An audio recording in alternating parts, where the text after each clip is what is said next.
दोस्तों, स्वागत है आपका हमारे YouTube channel GK mission point पर। आज के इस वीडियो में हम बात करेंगे वैद्युत द्विध्रुव के कारण वैद्युत क्षेत्र की तीव्रता पर। दोस्तों, इसमें दो स्थितियां होती हैं। एक तो आपकी अक्षीय स्थिति और दूसरी होती है निरक्षीय स्थिति। तो इस वीडियो में हम बात करेंगे अक्षीय स्थिति पर। पिछले वीडियो में हमने वैद्युत द्विध्रुव समझा था कि क्या होता है वैद्युत द्विध्रुव, और उसके वैद्युत द्विध्रुव आघूर्ण पर बात की थी। इस वीडियो में हम बात करेंगे वैद्युत द्विध्रुव के कारण अक्षीय स्थिति में वैद्युत क्षेत्र की तीव्रता पर। चलिए दोस्तों, अपना वीडियो शुरू करते हैं।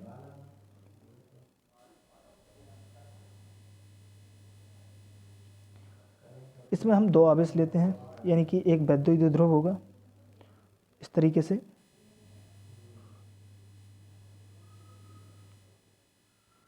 यहाँ पे ऐसे बना लेते हैं थोड़ा सही से। एक ये आवेश है, एक ये आवेश है Q। अब वैद्युत द्विध्रुव बनाने के लिए हमें दो आवेश की ज़रूरत पड़ती है, वो भी कैसे होते हैं, अपोजिट नेचर के, यानी कि विपरीत प्रकृति के। अगर मैं इसको प्लस आवेश लेता हूँ तो इसको माइनस आवेश लेना पड़ेगा, और ये इनके बीच की जो दूरी होती है वो कितनी होती है, 2L होती है इनके बीच की दूरी, और ये दूरी बहुत ही अल्प होती है। ये हमने 2L दूरी ले ली। इसको थोड़ा सही से लिखा लेते हैं, 2L दूरी हो गई। अब हम क्या करेंगे दोस्तों कि इसका एक पॉइंट मान लेते हैं बीच का, जिसे केंद्र बिंदु बोलते हैं। अब इससे ये जो वैद्युत द्विध्रुव है, वैद्युत द्विध्रुव के अक्ष पर, अब इसकी अक्ष कहाँ पे होगी, चलिए वो हम समझ लेते हैं। इसकी अक्ष होगी यहाँ कहीं, यहाँ पे, ये इसकी अक्ष है, ठीक है। तो इस अक्ष पर एक पॉइंट है, मान लीजिए P, ये पॉइंट है P, ठीक है। चलिए इसको मैं डॉटेड कर दे रहा हूँ।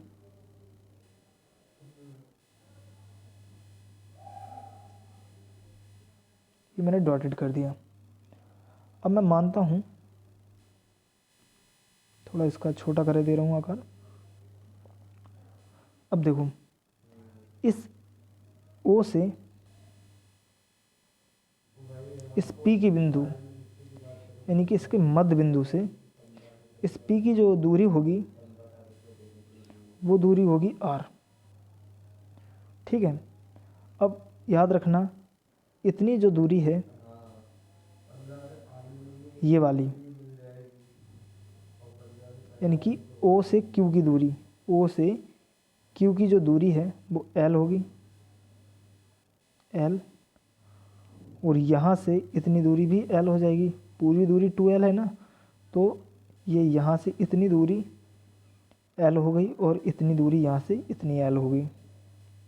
अब देखो, तो अब हम क्या करेंगे, अगर मैं बात करूं कि इस माइनस Q आवेश से इस P की दूरी क्या होगी, तो यहाँ से जो दूरी होगी वो हो जाएगी आपकी, इस R दूरी में से इस L दूरी को घटा दीजिए तो आपकी आ जाएगी R माइनस L। इस Q बिंदु से P की दूरी, यानी कि माइनस Q आवेश से जो P की दूरी है वो R माइनस L है। अगर मैं प्लस Q से P की दूरी पर बात करूं तो वो कितनी हो जाएगी, R प्लस L, यानी कि इस R दूरी में इतनी L दूरी ऐड हो जाएगी, तो ये प्लस Q से P बिंदु की जो दूरी है वो निकल के आ जाएगी। तो वो दूरी कितनी निकल के आती है, यहाँ से ये आ जाएगी R प्लस L, ये आपकी यहाँ से इतनी दूरी निकल के आ जाती है। अब दोस्तों, इसका जो डेरिवेशन है वो कुछ इस तरीके से होगा, इसको बहुत अच्छे से समझना है। कैसे कि मान लीजिए जो वैद्युत क्षेत्र हमें निकालना है इस P बिंदु पर, तो जो वैद्युत क्षेत्र जो होता है वो कैसा होता है, एक सदिश राशि होती है। तो सदिश राशि में हम कभी भी प्लस माइनस नहीं लेते हैं, ठीक है ना। तो देखो, अगर मैं बात करूं इस अभी इतने को पूरा मत देखना, मात्र इस क्यू आवेश को देखना और पी बिंदु को देखना है। और ये दूरी जो प्लस क्यू से, जो प्लस क्यू है, ये जो प्लस क्यू है इसको देखना है और इस बिंदु पी को देखना है, इस बिंदु पी को। प्लस क्यू से पी की दूरी कितनी है, आर प्लस एल। अब एक ही ये बिंदु आवेश है और ये दूरी है, तो हमें बिंदु आवेश के कारण किसी बिंदु पर विद्युत क्षेत्र की तीव्रता का सूत्र मैंने पढ़ा है, वो कितना होता है, चलिए देख लेते हैं हम। तो प्लस क्यू के कारण, प्लस क्यू के कारण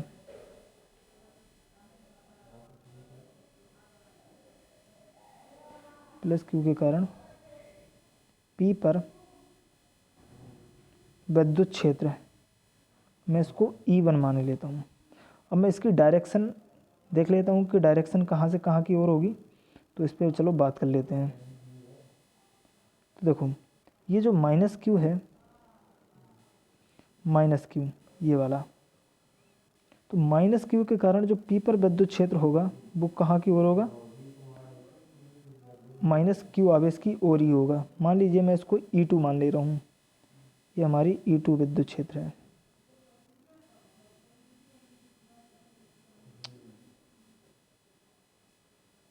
E2 विद्युत क्षेत्र मैंने मान लिया, मेरा E2 है।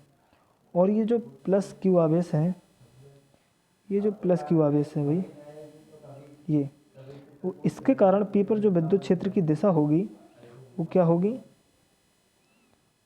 प्लस से दूर की ओर होती है, तो वो यहाँ की ओर हो जाएगी, यहाँ की ओर E2, यानी कि E1। E2 तो मैंने माइनस क्यू के कारण माना है और ये प्लस क्यू के कारण आ जाएगा। हमें पता है, जैसे मान लीजिए यहाँ पे कोई बिंदु प्लस क्यू है, कोई प्लस आवेश है और इसके कारण जो विद्युत क्षेत्र होता है वो बाहर की ओर होता है। और मैंने बताया था जो माइनस आवेश होता है उसके कारण जो विद्युत क्षेत्र होता है वो अंदर की ओर होता है, ठीक है ना। तो माइनस क्यू यहाँ पे है, इसलिए इसी की तरफ विद्युत क्षेत्र है E2। और ये जो प्लस आवेश है यहाँ पर, ये जो हमें दिख रहा है,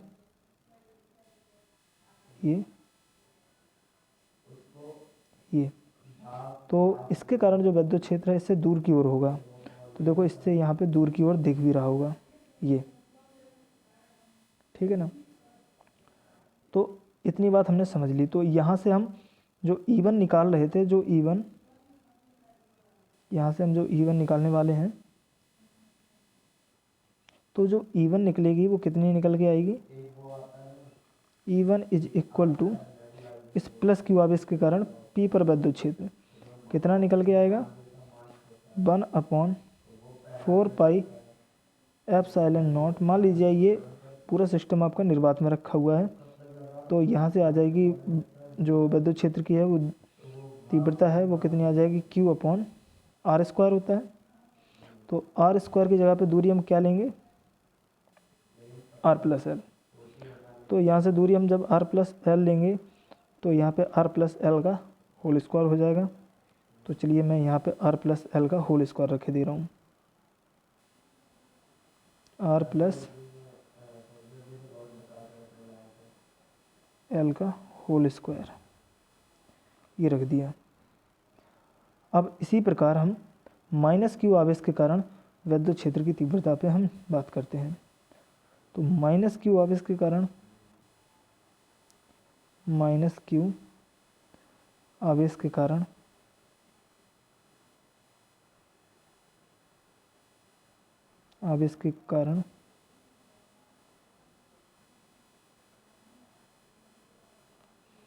जो विद्युत क्षेत्र E2 होगा वो E2 कितना निकल के आएगा, चलिए हम उसको कैलकुलेट कर लेते हैं, उसको यहाँ पे हम कैलकुलेट कर लेंगे।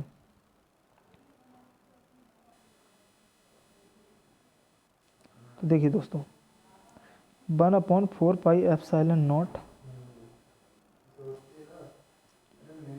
इंटू, अब यहाँ पे देखो, यहाँ पे प्लस आवेश था, यहाँ पे माइनस आवेश है, तो हम सदिश में प्लस और माइनस को कैलकुलेट नहीं करते हैं, उसकी हम दिशा पर बात करते हैं। वो दिशा के अकॉर्डिंग खुद प्लस माइनस हो जाता है, ठीक है ना। तो देखो यहाँ पे ये आपका इनटू में है, तो इसका परिमाण कितना है Q, और अपॉन माइनस Q से P की जो दूरी है वो कितनी है R माइनस एल। तो यहाँ से R माइनस एल का होल स्क्वायर करेंगे भाई। अब देखो इतना हमारा डेरिवेशन हो जाता है। अब हम टोटल विद्युत क्षेत्र की तीव्रता निकालेंगे तो वो किस तरीके से निकल के आएगी। अब हमें पता है कि ये जो E2 है और ये जो E1 है ये दोनों एक दूसरे की विपरीत दिशा में है, अर्थात ये क्या होंगे, सब्ट्रैक्ट होंगे, अर्थात घटेंगे एक दूसरे से। तो देख लेते हैं भाई, अगर हम बात करें कि विद्युत क्षेत्र किस आवेश के कारण P पर ज़्यादा होगा, तो सीधी सी बात है Q के कारण होगा, क्योंकि इससे दूरी इसकी कम है P की, और प्लस Q थोड़ा दूर है P से, तो इसके कारण जो P पर विद्युत क्षेत्र होगा वो आपका थोड़ा कम होगा। अच्छा, तो हम कैलकुलेट कर लेते हैं। तो परिणामी विद्युत क्षेत्र की जो तीव्रता निकल के आएगी, परिणामी जो विद्युत क्षेत्र होगा, परिणामी विद्युत क्षेत्र वो कितना निकल के आएगा, E is equal to E2 minus E1, क्योंकि E2 बड़ा है, E2 माइनस E1। तो E2 से E1 को हमने घटा दिया। चलिए अब इसका कैलकुलेशन कर लेते हैं।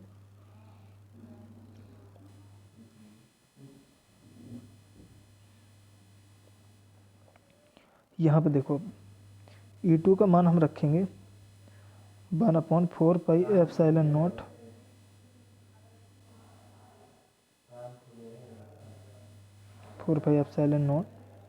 इनटू क्या हो जाएगा, E2 का मान कितना है Q अपॉन R माइनस ये वाला R माइनस एल का होल स्क्वायर, माइनस यहाँ पे माइनस लगाएंगे तो यहाँ पे अब हम E1 का मान रखेंगे। तो E1 का जो मान होगा वो कितना होगा, 1/4 पाई एप्सिलॉन नॉट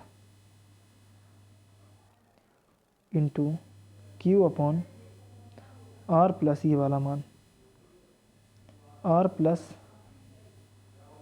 एल का होल स्क्वायर, इस तरीके से आ जाएगा आपका। अब हम इसको कैलकुलेट कर लेते हैं अच्छे से।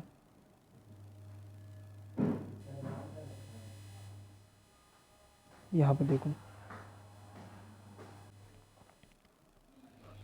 तो दोस्तों हम इस कैलकुलेशन को कर लेते हैं। तो देखो भाई, इसमें 1/4 पाई एप्सिलॉन नॉट है, इसमें भी 1/4 पाई एप्सिलॉन नॉट है, इसमें भी Q है और इसमें भी Q है। तो सीधी सी बात है, हम Q/4 pi epsilon not common कर लेते हैं। तो हमने Q/4 pi epsilon not common कर लिया। अब जब इतना कॉमन कर लिया तो अंदर क्या बचेगा, 1/R माइनस एल का होल स्क्वायर और माइनस 1/R प्लस एल का होल स्क्वायर, इतनी चीज़ बची रह जाएगी। ठीक है, अब इसको हम सॉल्व करते हैं भाई। तो जब इसको सॉल्व करेंगे तो Q/4 पाई एप्सिलॉन नॉट नीचे आ जाएगा, इनका लासा लेंगे तो R माइनस एल का होल स्क्वायर और यहाँ R प्लस एल का होल स्क्वायर बचेगा, ये बचा। तो इसका जब लासा लेंगे तो यहाँ पे आ जाएगा आपका R प्लस एल का whole square minus R minus L का होल स्क्वायर, ये चीज़ बचेगी। तो देखो जब इसको हम सॉल्व करेंगे, इतनी चीज़ को हमें सॉल्व करना है भाई। तो चलिए देखते हैं। छोटा करते जा रहे हैं ताकि लिखने में सहूलियत हो। यहाँ पे Q/4πε नॉट जैसा का तैसा रहेगा, और इसका जो नीचे लासा आ जाएगा, अब देखो a माइनस बी है और a प्लस बी है, स्क्वायर को अभी नहीं देखना है। तो a plus B, a minus B और a प्लस बी, एक इसका फार्मूला होता है a square minus B square का फार्मूला। तो यहाँ R square minus L square हो जाएगा, वो स्क्वायर है दोनों पर, तो यहाँ पे स्क्वायर कर देते हैं। ठीक है दोस्तों, अब देखो यहाँ पे ए स्क्वायर, इसको पूरे को ए स्क्वायर मानो, इसको बी स्क्वायर, तो ए स्क्वायर माइनस बी स्क्वायर लिखा हुआ है। ठीक है ना, ये ए स्क्वायर माइनस बी स्क्वायर, तो इसको हम कोष्टक में कैसे लिख सकते हैं, एक कोष्टक में ए प्लस बी, एक कोष्टक में ए माइनस बी। तो इस तरीके से आर प्लस एल और दूसरे प्लस आर माइनस एल, ये लिख दिया। और एक कोष्टक में चलिए इसको थोड़ा मिटा देते हैं,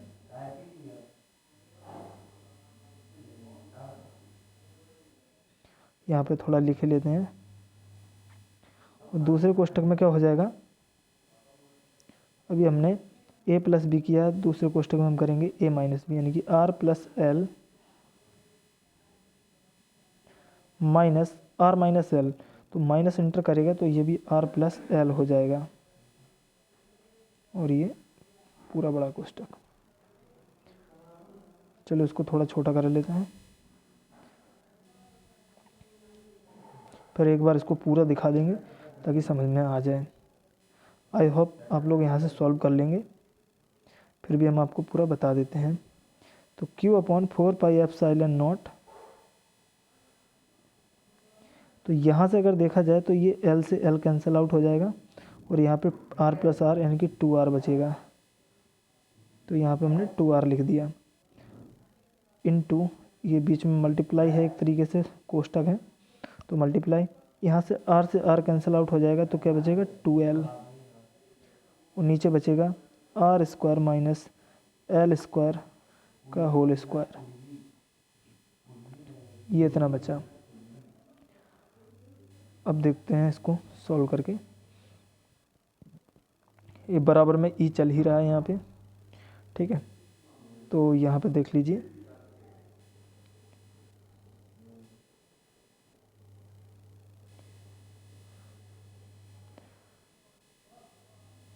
Q/4πε0, यहाँ हो जाएगा 4RL। ठीक है, 4RL ये चीज़ हो जाएगी। और यहाँ पे हम क्या करेंगे, अच्छा ऐसा ना करके हम ऐसा कर लेते हैं कि ये जो 2R लिखा है, इसको 2R लिखा रहने दो, इसको 2R लिखा रहने दो, इनटू ये जो Q है, ये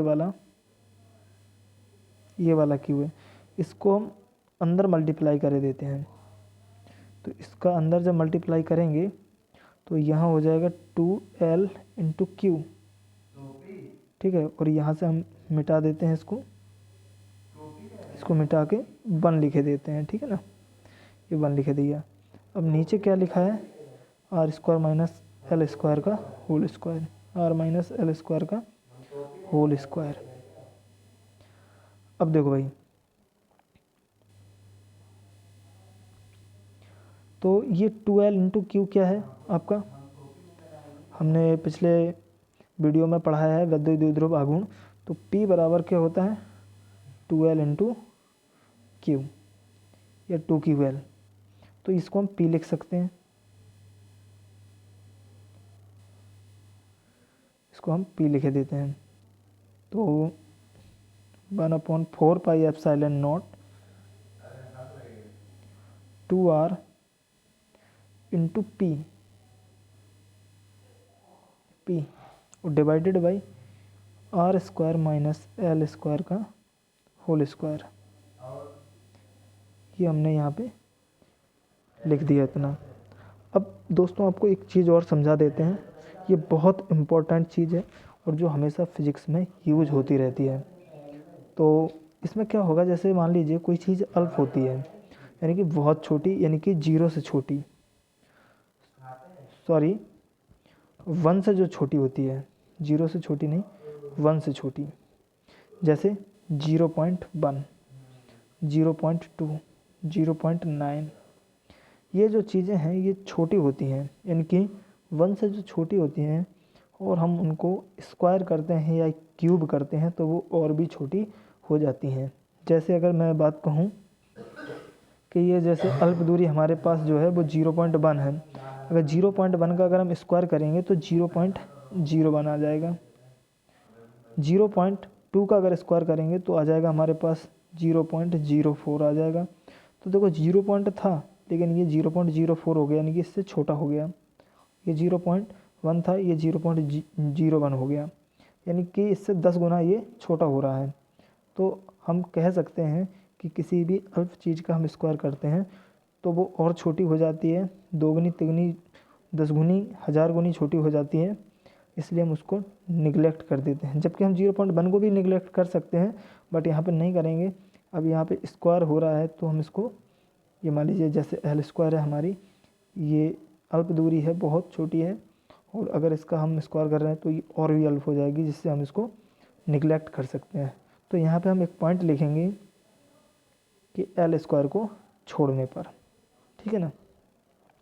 तो यहाँ पे चलो हम लिखे देते हैं एल स्क्वायर को छोड़ने पर, क्योंकि ये बहुत छोटा है, ठीक है। ये चीज़ आप यहाँ पे लिख देंगे। तो यहाँ बराबर में ई आपका चल ही रहा है, तो यहाँ ई इज इक्वल टू आ जाएगा 1/4 पाई एप्सिलॉन नॉट, और यहाँ पे 2r इंटू पी अपॉन ये एल स्क्वायर को छोड़ दिया है।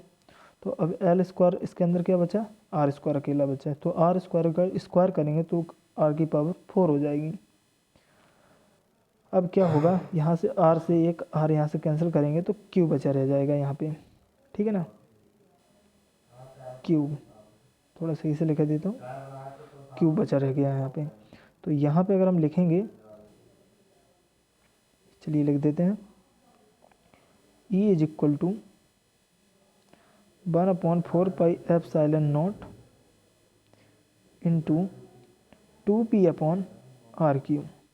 तो ये जो निकल के आया है 2p अपॉन आर क्यू, यही आपकी क्या है, अच्छी स्थिति में वैद्युत क्षेत्र की तीव्रता है, ठीक है दोस्तों। अब ये कैसी राशि होती है, एक सदिश राशि होती है।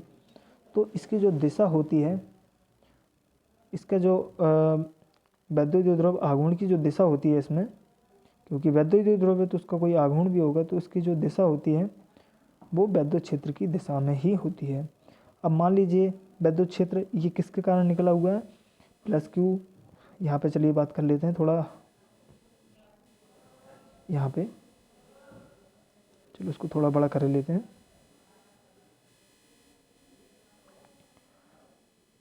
यहाँ थोड़ा समझ लेते हैं। तो जो E2 है और E1 है, तो E1 छोटा है क्योंकि प्लस क्यू के कारण जो विद्युत क्षेत्र की तीव्रता है वो E1 है, जो कि प्लस क्यू के कारण है, और बिंदु P पर है वो विद्युत क्षेत्र की तीव्रता। तो जो विद्युत क्षेत्र की तीव्रता E1 है वो प्लस क्यू से काफ़ी दूर है, इसलिए ये कम है। और ये जो माइनस क्यू है वो P के बहुत पास है, यानी कि E2 जो है वो थोड़ी ज़्यादा है। तो यहाँ पे E2 बड़ी है, तो यानी कि वैद्युत क्षेत्र की दिशा कहाँ की ओर निकली, इस दिशा में निकली है। तो वैद्युत क्षेत्र की दिशा इस दिशा में है। तो अगर हम बात करें कि आघूर्ण की, यानी कि वैद्युत आघूर्ण की जो दिशा होगी वो किसकी दिशा में होगी या किस दिशा में होगी, तो वो इसी डायरेक्शन में P की भी डायरेक्शन होगी। क्योंकि हमारा जो फार्मूला है, फार्मूला में P भी आया है, यानी कि द्विध्रुव आघूर्ण है, तो उसकी भी हमें डायरेक्शन पता होनी चाहिए। तो उसकी जो डायरेक्शन है वो आपकी माइनस से प्लस की ओर हो जाएगी, यानी कि वैद्युत क्षेत्र की दिशा में, ठीक है ना। तो एक बार इसको हम थोड़ा दिखा दे रहे हैं, ये इसको आप चाहो तो अपने नोटबुक पर लिख सकते हो इस तरीके से। इसका ये रहा आपका पूरा सल्यूशन। वीडियो अगर समझ में आया हो तो इसको लाइक करें, शेयर करें, सब्सक्राइब करें। मिलते हैं नेक्स्ट वीडियो में नेक्स्ट न्यू कॉन्सेप्ट के साथ। तब तक के लिए धन्यवाद। जय हिंद।